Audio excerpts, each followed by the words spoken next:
রোজ রোজ কি একই ঢ্যাঁড়সের তরকারি খেতে ভালো লাগে, তাই আজকে করেছিলাম দই মশলা ঢ্যাঁড়স। অপূর্ব স্বাদের এই রেসিপি। আর ঢ্যাঁড়সগুলোকে আমি এইভাবে প্রথমে কেটে নিলাম, একটু বড় সাইজের হবে। তারপরে 3 থেকে 4 চামচ আমি দই নিয়েছি। তারপর তাতে দিলাম জিরে গুঁড়ো, ধনে গুঁড়ো, কাশ্মীরি লাল। চামচ দিয়ে বেশ কিছুক্ষণ নাড়াচাড়া করে একটা মিহি পেস্ট তৈরি করে নিলাম। এবার কড়াইয়ে দিয়ে দিলাম তেল। তাতে ঢ্যাঁড়সগুলো দিয়ে আমি হাই ফ্লেমেই ভেজে নেব। একদম মুচমুচে করে হাই ফ্লেমে ভেজে নেব, নরম করব না। আর আমি লবণও দিইনি ঢ্যাঁড়সে।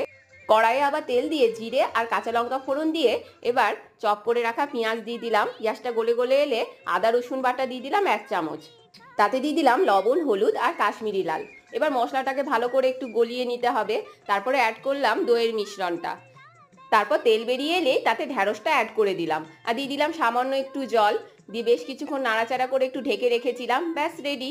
বাচ্চা থেকে বড় সবার ভালো লাগবে। আর তোমরা আমার চ্যানেলকে সাবস্ক্রাইব করতে ভুলে